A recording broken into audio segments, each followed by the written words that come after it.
Fala pessoal, tudo bem? No mundo das startups, estamos sempre rodeados, né, por problemas novos, esperando para ser resolvidos. No entanto, nem todas elas valem a pena gastar o nosso tempo e nosso recurso em cima dessas ideias.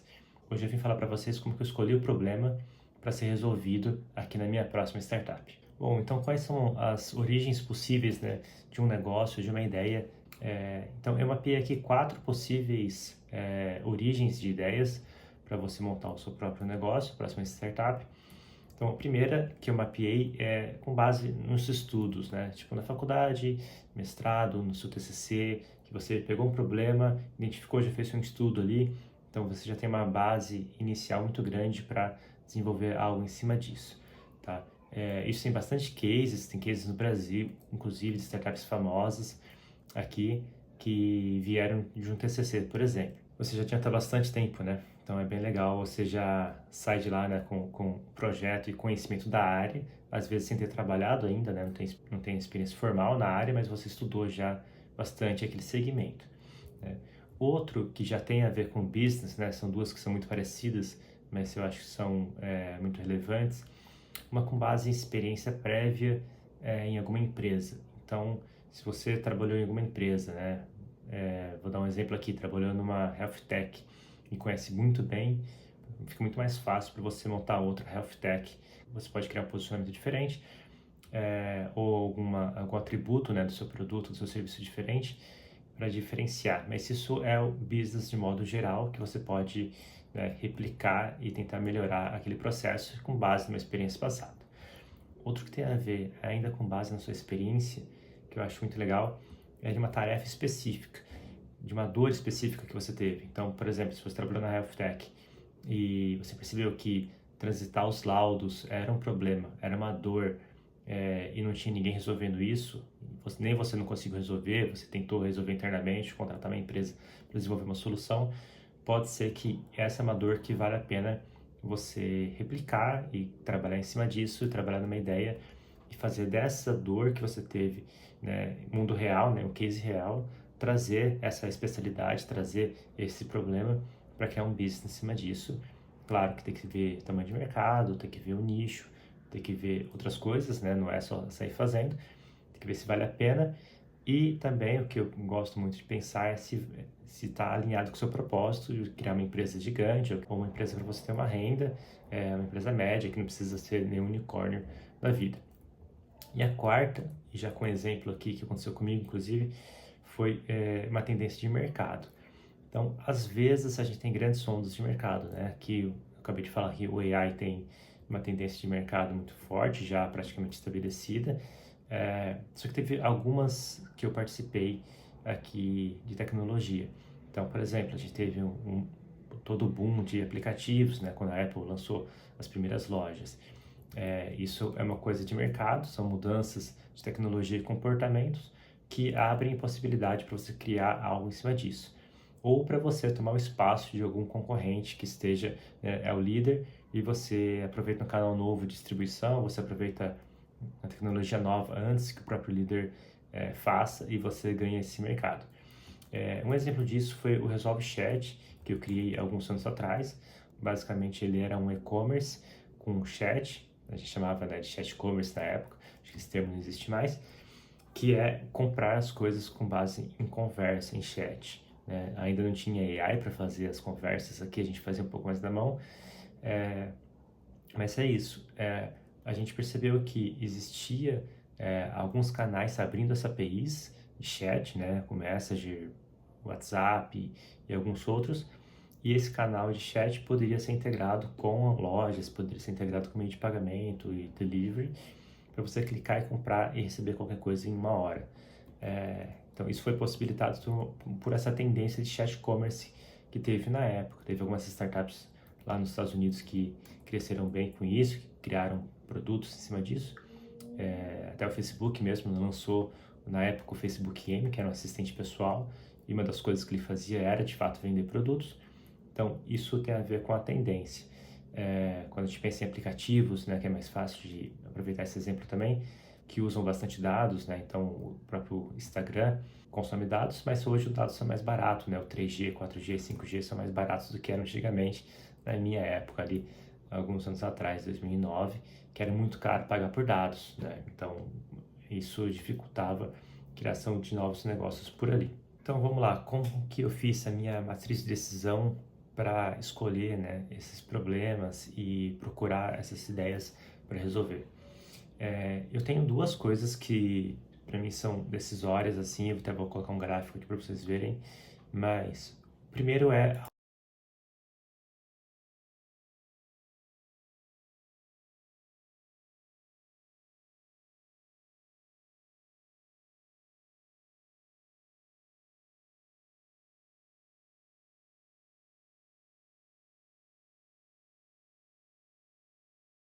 algo que eu me importe. O que eu quero dizer com isso?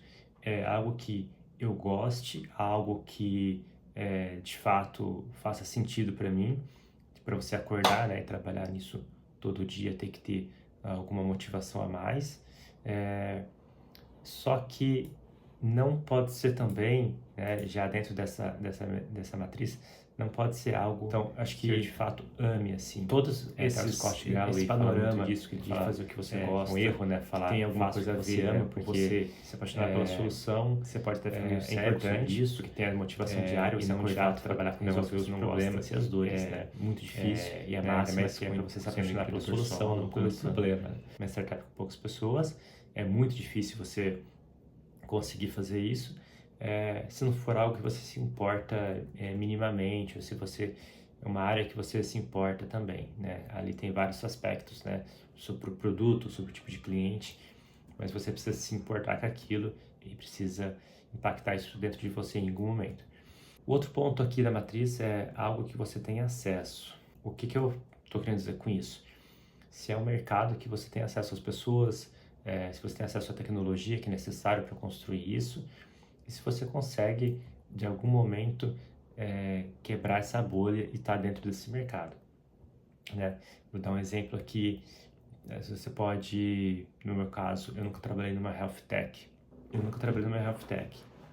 então eu não conheço do mercado, não conheço as pessoas que estão dentro do mercado, tenho mais dificuldade para acessar essas pessoas, para aprender, para, né, vamos dizer assim, de uma boa maneira, me infiltrar dentro do mercado, tanto de clientes, fornecedores e todo esse mercado que é diferente do que eu costumo atuar. Se você for entrar no mercado totalmente novo, você vai demorar muito mais tempo para quebrar essas barreiras, e esse tempo é dinheiro, né? É tempo de investimento, é tempo de você conseguir manter a sua ideia trabalhando em cima dela. Então, tem muita atenção nisso para você não entrar de inocente, né? Acho que essa palavra eu já repeti algumas vezes, que não brincar de inocente em nenhum jogo, né? Cada mercado tem uma sua mecânica, sua dinâmica, tem seus players. Às vezes você de fora não está conseguindo enxergar tudo que tem lá dentro, como esse mercado funciona, como essa dinâmica funciona, tá? Então, eu acho que essa matriz de coisas que você se importa, coisas que você tem acesso, facilitam bastante. Então, eu vou dar um exemplo aqui, que é um exemplo que eu uso bastante. Eu tenho bastante acesso a marketing, já trabalhei com marketing, como CMO, já tive problemas de marketing para resolver, e conheço mais ou menos como o mercado funciona, e é um mercado que eu gosto, é um mercado que eu acho que tem muito a crescer e muito a ser impulsionado, né? Principalmente pela tecnologia. Então eu consigo fazer uma correlação aqui entre esses dois pontos da matriz de decisão. Bom, eu falei de trazer para o próximo, né? As pessoas ou as empresas, dependendo do seu perfil de produto. O que para mim faz muita diferença na vida, criando produto, criando novas startups? Primeiro é começar a falar dela antes dela existir. Fala com todo mundo, fale com seus parentes, fale com seus amigos, fala com o porteiro, se ele aparecer, você pergunta para ele também. Mas com o objetivo de você refinar o seu pitch e você se escutar falando. Essa validação de você escutar você mesmo, para mim é incrível, assim. Se eu puder falar com todo mundo sobre o meu projeto, é ótimo, porque eu acabo entendendo, escutando melhor tudo que eu estou falando. Isso você vai refinando de cada conversa que você tem, você vai percebendo ali um defeito aqui, você vai percebendo que você pode melhorar um outro ponto, tudo mais. Em cima disso eu tenho dois comentários assim que são muito importantes. É bom você falar, é bom você comunicar a sua ideia e conseguir se expressar muito bem, porém, tenha um cuidado que você não tente a validação das pessoas em cima da sua ideia, o que é muito normal de acontecer, eu mesmo já errei com isso várias vezes. Eu estou conversando com as pessoas, esperando um pouco da validação, e muitas vezes a pessoa não tem a mesma experiência, ou ela não é um cliente, um potencial cliente da ferramenta que eu estou criando, né, ou da empresa que eu estou criando. Então, isso acaba te desanimando, você não tem depois essa motivação para continuar, e você está validando com a pessoa errada. Aqui no Brasil a gente tem uma questão um pouco cultural assim, de todo mundo adorar ou falar bem, porque é sua, porque gostam de você, né? Mas eu acho que isso tem um lado muito errado, assim, muito perigoso quando você conta a ideia para as pessoas. E outro ponto muito importante, que eu não acredito nessa questão de copiar a ideia, assim. Fale com as pessoas, se a pessoa copiar, ela vai copiar uma parte da ideia, ela nunca vai copiar o seu raciocínio, né? O que você tem na cabeça de fato, por mais que você conte da sua ideia, a não ser que sua ideia seja muito fácil de fazer, claro, você pode correr um risco aqui, é muito difícil tirar essa ideia do papel, e é muito difícil tirar a ideia que não é sua, né? Você não tem aquela paixão para tirar ela, aquela energia para tirar aquela ideia do papel. Então, eu particularmente não acredito muito nisso. É claro que tomo alguns cuidados, mas eu prefiro falar e prefiro ter o bônus de melhorar o pitch e entendendo melhor a minha ideia e refinando ela com as pessoas.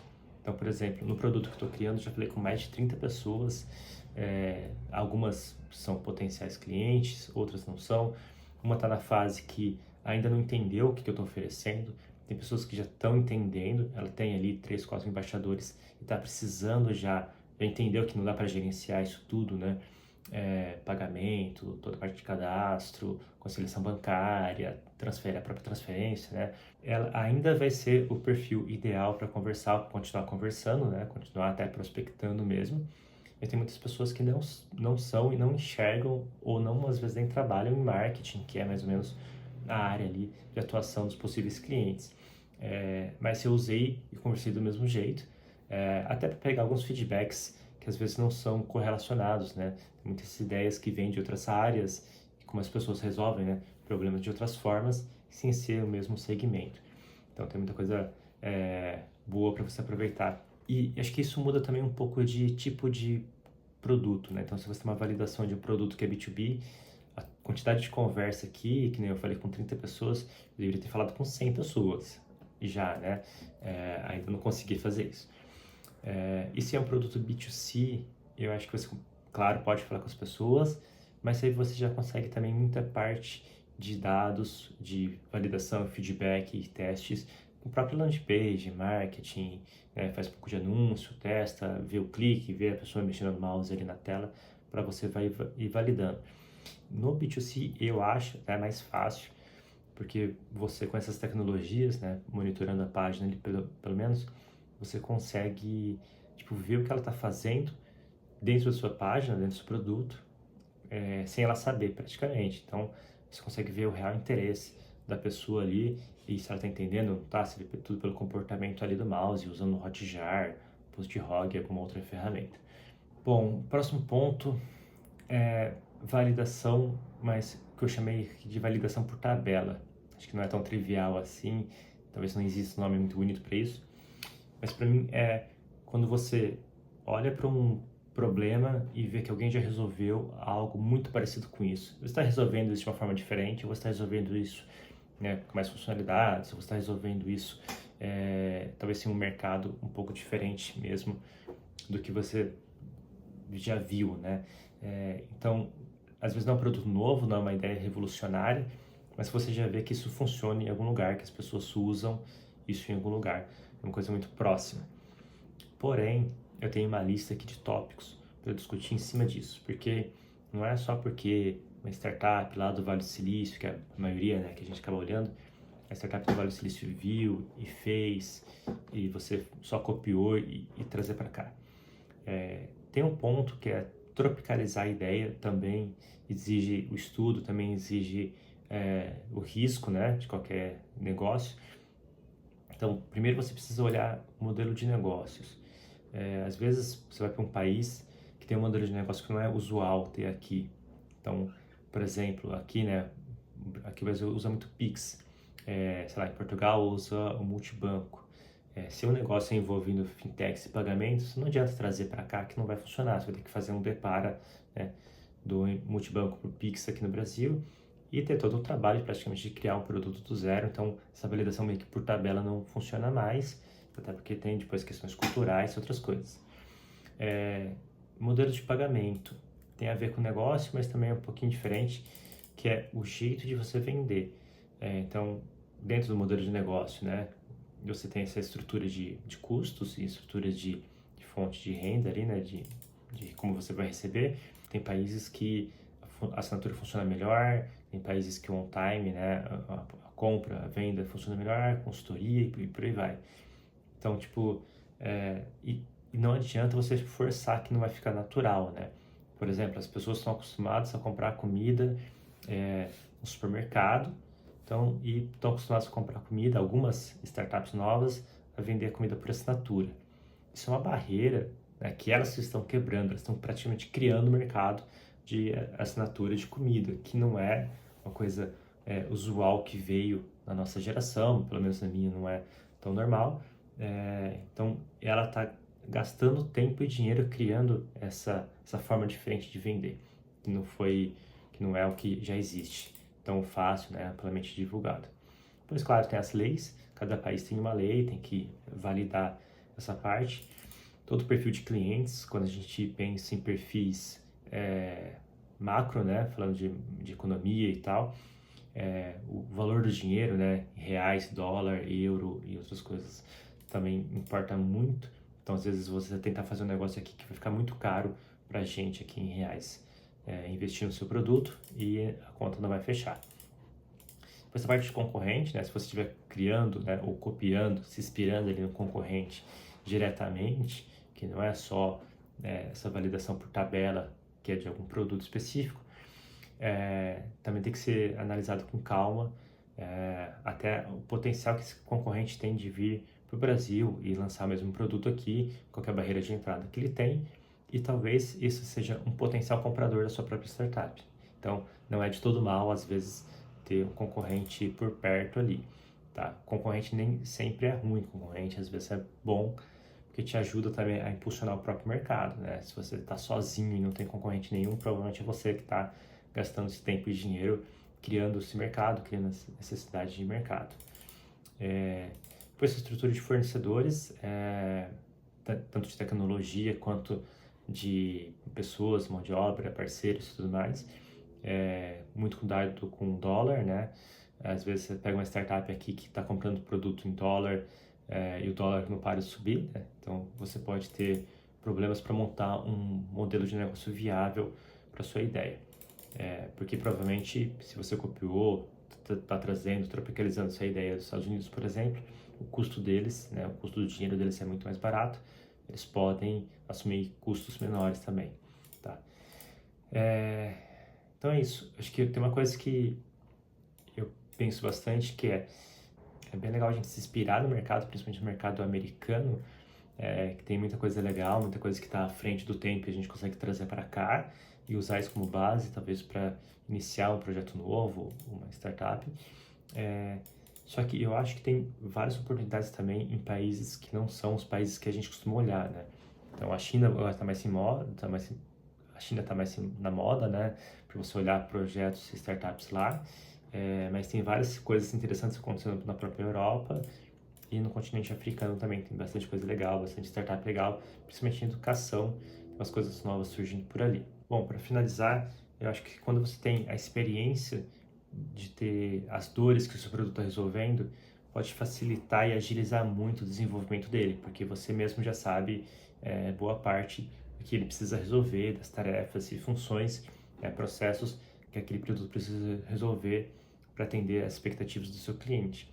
né? Então, no caso ali que eu estou fazendo a plataforma de embaixadores, ela foi justamente isso.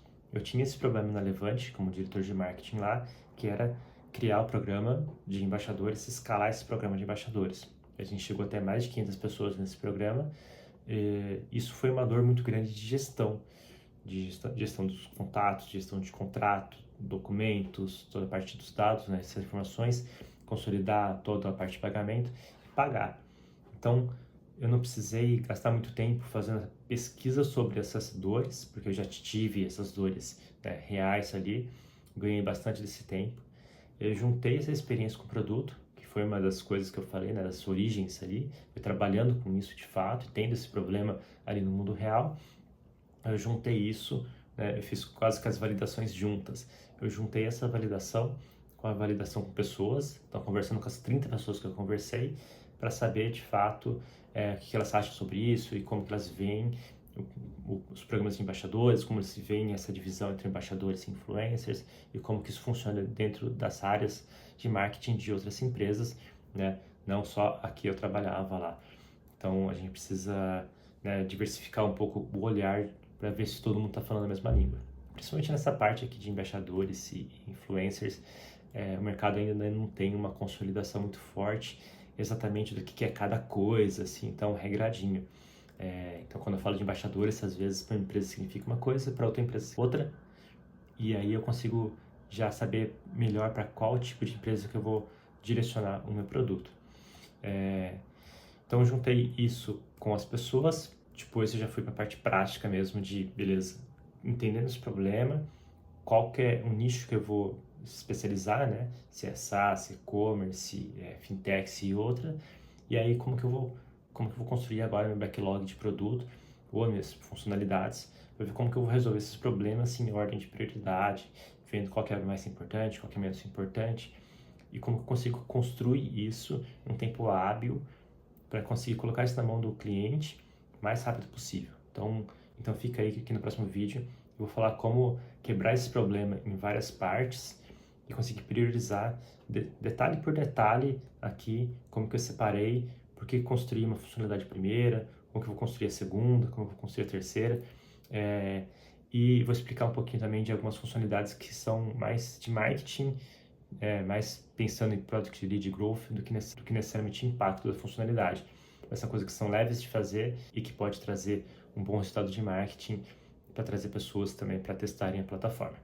Tá joia? Então espero que tenha gostado desse primeiro vídeo aqui, um pouco mais longo e super difícil de fazer.